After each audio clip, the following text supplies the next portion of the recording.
Everyone and welcome. අපේ ඉංග්‍රීසි භාෂා පාඨමාලාවේ තවත් එක වීඩියෝවක් අද ඔබ හමුවට ගෙනෙන්නයි මම බලාපොරොත්තු වෙන්නේ.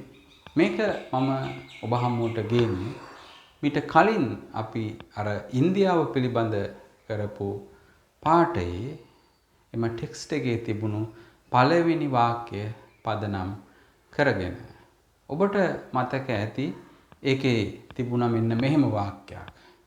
India had two main worries as the situation in Sri Lanka deteriorated in the mid 1980s කියන වාක්‍යය. මේ වාක්‍යයේ එක verb එකක් තිබුණා ඔබට මතකයි. දැන් මම ඔය කියපු වාක්‍යේ deteriorate කියන verb එක. deteriorate කියන verb එක ගැනයි අද මම කතා කරන්න යන්නේ. මේ එක වචනයකින් කොහොමද අපි වාක්‍ය සමුදායක් හදන්නේ? ඒ හරහා කොහොමද අපි ඉංග්‍රීසි ඉගෙන ගන්නේ කියන එකත් මේ හරහා මම ඔබට ගේන්න බලාපොරොත්තු වෙනවා. deteriorate කියන්නේ එක මුලින්ම අපි ඉගෙන ගමු. deteriorate කියන්නේ යමක් නිරන්තරයෙන්ම නරක අතට පරිවර්තනය වෙනවා. නරක අතට හැරෙනවට. ඒ deteriorate යම් කිසි තත්වයක් යම් කිසි කන්ඩිෂන් එකක් එන්නම නරක අතට හැරීම තමයි deteriorate කියලා කියන්නේ. මේක. ඉතින් ඇත්තටම සමහර ලාවට ඔබට හිතෙන්න පුළුවන් ඇයි මම මේ විදිහේ අමාරු වචන අමාරු වාක්‍ය ටිකක් තාක්ෂණික මට්ටමේ වාක්‍ය තෝරගන්නේ කියන එක.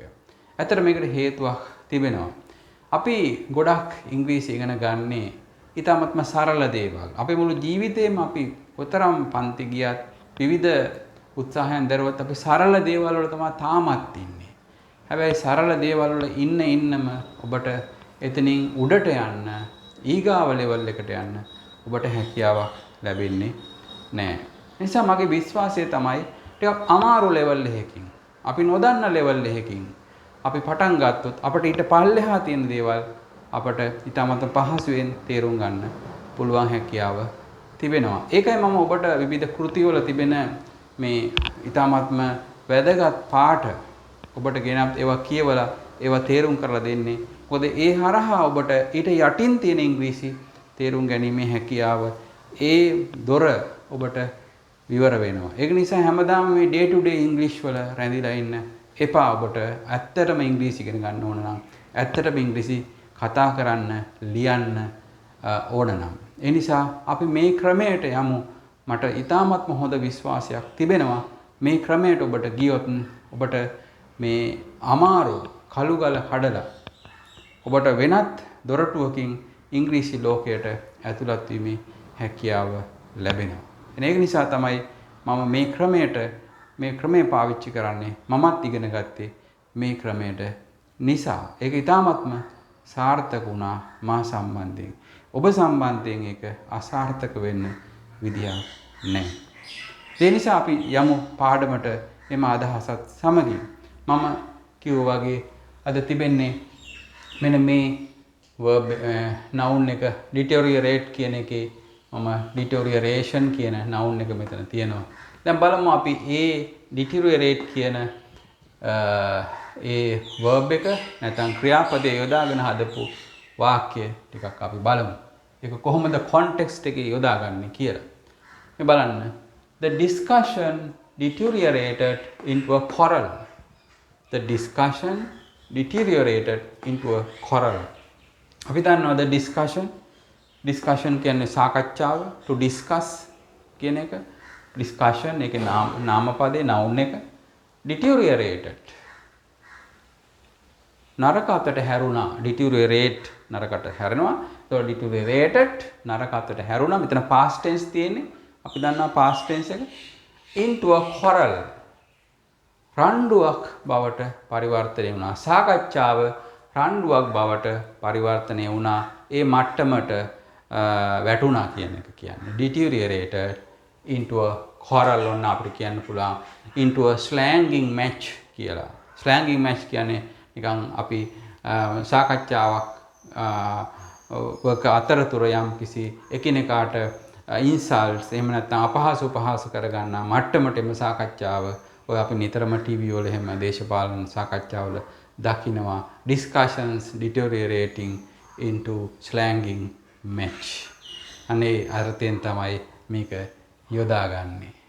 ඊට පස්සේ බලන්න we have seen a deterioration in relation අපිට ඕන නම් මෙතෙන්ට දාන්න පුළුවන් in relation between the two countries නැත්නම් between countries රටවල් අතර එහෙම නැත්නම් between the two countries කිසියම් විශේෂිත රටවල් දෙකක් අතර කියන එකත් ඕන අපිට යොදා ගන්න පුළුවන්. We have seen a deterioration in relation. එතකොට මෙතන කියන්නේ we have seen අපි දැක්කා අපි දැකලා තිබෙනවා deterioration එකක් මොකේද in relation සම්බන්ධතාවල පහත වැටීමක් අපි දැකලා තියෙනවා. එතෙන්දී අපිට ඕන between two countries දැම්මොත් between the two countries දැම්මොත් ඒ රටවල් දෙක අතර relations වල deterioration එකක් we have seen අපි දැකලා තිබෙනවා. ඉතින් අන්න බලන්න අපි මෙතන verb එකක් විදිහට මෙතන noun එකක් විදිහට අපි යොදාගෙන තියෙනවා deterioration කියන ඒ වචනයෙන්. ඊට පස්සේ වාක්‍ය බලන්න flight has been cancelled due to deteriorating weather. Flight has been cancelled due to deteriorating weather. Flight කියන්නේ ගුවන් ගමන has been cancel කරලා present perfect වලින් මේක තියෙන්නේ cancel කරලා තිබෙනවා. මොකක් නිසාද? due to මොකක් නිසාද? due to deteriorating weather condition ඕන කියලා අපිට ගන්න ඕන deteriorating weather එහෙම නැත්නම් deteriorating weather condition bad weather කියන එක. එතකොට එන්නම පහතට වැටෙන කාලගුණික තත්ත්වය නිසා මොකද්ද කරලා තිබෙන්නේ? flight has been cancelled. ගුවන් ගමන අවලංගු කරලා තිබෙනවා. එතකොට මෙතන මේ adjective එක form එකකින් තමයි මේ deterioration කියන එක යොදාගෙන තියෙන්නේ. එතකොට මෙතන verb එකක් විදිහට past tense, මෙතන noun එකක් විදිහට, මෙතන බලන්න adjective එකක් විදිහට ඒකම යොදාගෙන තිබෙනවා. deteriorating weather එන්නම නරක අතට හැරෙන කාලගුණය කියන එක. එතකොට ඊගා වාක්‍යය අපි යමු. His health deteriorated rapidly and he died 2 weeks later. His health ඔහුගේ සෞඛ්‍ය තත්ත්වය deteriorated පහත අතට හැරුණා නැත්නම් නරක අතට හැරුණා rapidly ඉතාමත්ම ඉක්මනින්. His health deteriorated rapidly. ඉක්මනින් ඔහුගේ සෞඛ්‍ය තත්ත්වය නරක අතට හැරුණා and he died 2 weeks later. ඒක කොච්චර නරක අතට හැරුණාද කියනවනම් he died 2 weeks later. සති දෙකකට පස්සේ he died. die කියන එකේ අතීත කාලේ 2 weeks later. සති දෙකකට පස්සේ. දැන් බලන්න එතනත් verb එකක් විදිහට past tense එකෙන් deterioration කියන වචනය යොදාගෙන තිබෙනවා. ඊගාව අපි බලමු.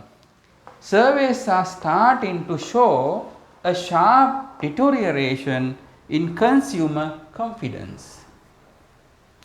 Surveys are starting to show. Surveys කියන්නේ සමීක්ෂණ. Are starting to show. පෙන්වන්නට පටන් අරගෙන තිබෙනවා. මොකද්ද? A sharp deterioration.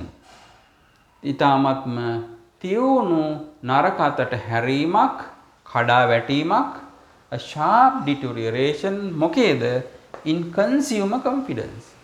පාරිභෝගික විශ්වාසය තුල පාරිභෝගික විශ්වාසයේහි කියලා අපිට ගන්නත් පුළුවන්. පාරිභෝගික විශ්වාසයේ තාමත්ම තියුණු කඩා වැටීමක් පෙන්눔 කරන බව සර්වේස් සමීක්ෂණ වාර්තා පෙන්වන්න පටන් අරන් තිබෙනවා. Surveys are starting to show. ඒවා පෙන්වන්නට පටන් ගනිමින් තිබෙනවා. Surveys are ගොඩක් නිසා මෙතන තියෙනවා. Starting to show a sharp deterioration in consumer confidence. එතකොට මෙතන ආපහු noun එකක් විදිහට තමයි deterioration කියන එක යොදාගෙන තියෙන්නේ. දැන් බලන්න අපි වාක්‍ය පහක්ම මේ deterioration කියන එක යොදාගෙන ඉගෙන ගත්තා. එක එක form වලට එක එක ආකාරයට එම වචනය යොදාගෙන විවිධ අර්ථ දෙන්න අපි ඒක යොදාගෙන තිබෙනවා. මේ විදිහට ඕනම verb එකක් ඔබ හිතන්න මේ වගේ අමාරු කියලා අපි හිතන වචනයක් අරගෙන අපි ප්‍රැක්ටිස් කරනවා නම් ඒකේ විවිධ forms අරගෙන අපිට පුළුවන් අදහස් ගොනු කරන්න ඒවා විවිධ වාක්‍ය වලට. අපේ ප්‍රකාශන හැකියාව, අපේ expressional ability එක අත වශයෙන්ම improve වෙන්නේ අපි ඒ විදිහට ප්‍රැක්ටිස් කරොත් විතරයි. ඒකයි මම ඉතරත් කිව්වේ අර පුංචි දේවල් වල රැඳෙන්නේ නැතුව අපි ලොකු වාක්‍ය වලට ගිහිල්ලා ඒවෙන් පටන් ගමු කියලා. අපි බලමු ඊගාව වාක්‍ය ටික. දැන් බලන්න. Disease causes a gradual deterioration of the brain. Disease කියන්නේ රෝගය. Causes යමක් වීමට සලස්වනවා. cause කියලා අපි සාමාන්‍යයෙන් දන්නවා හේතුව කියන noun එක. නමුත් මෙතන බලන්න causes කියලා මෙතන යොදාගන්නේ ඒක verb එකක් විදියට. causes යමක් සිදුවීමට සලස්වනවා. make it happen. causes a gradual deterioration. ක්‍රමික නරක අතට වැටීමක්, කඩා වැටීමක් මොකේද? of the brain. මොළය. එතකොට මේ රෝගය නිසා සිද්ධ වෙන්නේ මොළයේ ක්‍රමික කඩා වැටීමක් නැත්නම් තත්ත්වයේ නරක අතට හැරීමක්. Disease causes a gradual deterioration of the brain. ඊගාවක් බලන්න. We cannot allow a continued deterioration of our production standard. ටිකක් දිග වාක්‍යයක්. ඒත් ඉතාමත්ම සරලයි. We cannot allow අපට ඉඩ දෙන්න බෑ. මොකක්ද ඉඩ දෙන්න බැරි? A continued deterioration. දිගින් දිගටම තත්ත්වයේ නරක අතර හැරීමක්. දිගින් දිගටම කඩා වැටීමක්. මොකේ කඩා වැටීමක්ද? Of our production standard. අපගේ නිෂ්පාදන ප්‍රමිතීන් වල our production standard. අපගේ නිෂ්පාදන ප්‍රමිතීන් වල continued deterioration. දිගින් දිගටම සිද්ධ වෙන අඛණ්ඩ කඩා වැටීමකට අපට we cannot allow අපට ඉඩ දෙන්න බෑ. බලන්න කොච්චර දිග වාක්‍යයක් වුණත් සරලව අපිට ඒක කඩාගත්තට පස්සේ ඔබට පේනවා මේක කොච්චර සරල එකක්ද කියලා. ඉතින් ඒක විදිහට තමයි අපට හිතන්න ඕනේ මේ දිග වාක්‍ය ලොකු වාක්‍ය දැක්කට බය වෙන්න එපා. ඒව ඊටාත්ම සරල තේරුම් තියෙන්නේ. ඒකයි අපට මේ ක්‍රමයට ඉංග්‍රීසි ඉගෙන ගන්න පුළුවන් කියන්නේ. ඉතින් අපි අද මේ deterioration කියන වචනය යොදාගෙන වාක්‍ය මම හිතන්නේ 7ක් විතර ඉගෙන ගත්තා. ඒ 7ෙම ඒ verb එක විවිධ ආකාරවලින් යොදලා තිබ්බා. මේක ප්‍රැක්ටිස් කරන්න. නිතර මේක මේ වීඩියෝ බලලා මේ අනිත් වචනත් එක්කලා අපි කියපු තේරුමුත් එක්කලා ඒවා ගැන හිතලා ඒවා යෙදෙන්නේ කොහොමද? මේකේ ඇප්ලිකේෂන් එක යෙදවීම කොහොමද කියන එක බලන්න, ව්‍යවහාරයේ යෙදෙන ආකාරයන් ගැන හිතන්න. ඒ විදිහට තමයි මහන්සි වුණොත් අපට ඉංග්‍රීසි ඉගෙන ගන්න පුළුවන්කම තිබෙන්නේ. ඉතින් අපි නැවත අලුත් වීඩියෝවකින් ඔබව හමු වෙනතුරු ඔබට ආයුබෝවන් කියනවා. ඉතින් සවන් දුන්නාට බැලුවාට thank you very much.